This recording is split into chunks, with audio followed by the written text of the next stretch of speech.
Steadily it rises. Hey, it's ODB back with another follow-up to a listing review that I did recently on Bring a Trailer.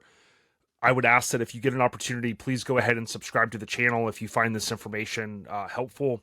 It definitely helps out my channel, so thank you very much. I also want to give a huge shout out to Brian Fuller, Fuller Moto up in Georgia. He gave me a huge shout out on the recent episode, season 2, episode 2 of Ride of Your Life. You can check out that show via Motor Trend's channel, and I have it on YouTube TV.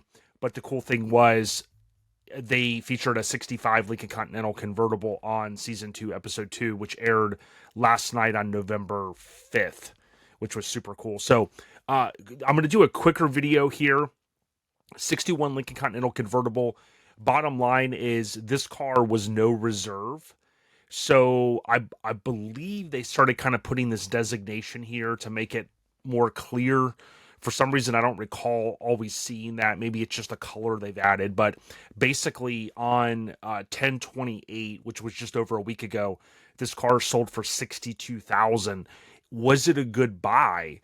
Well, if we look at Haggerty, you know that I always like to look at their price evaluation tool, and we can see the good condition comes in at $74K, and that's not even including AC. Now, of course, this is a non-AC car, so at $62,000, I would definitely say it's at least in that good condition, if not better. Typically, you know, a lot of folks are going to debate over a condition on a car, but I often will argue that these cars are better when they're kind of original, you know, some things done that have to be done to them.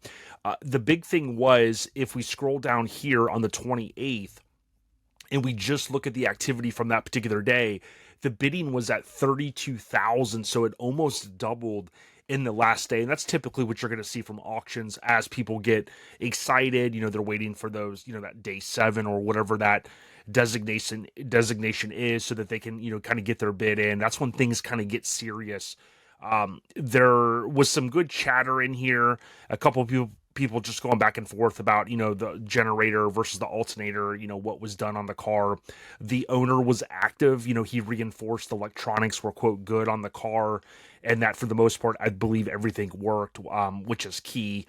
The other thing that I like to kind of point out is, again, in 61, you have the wide white wall tires. A lot of people do like that because that's kind of the end of that era.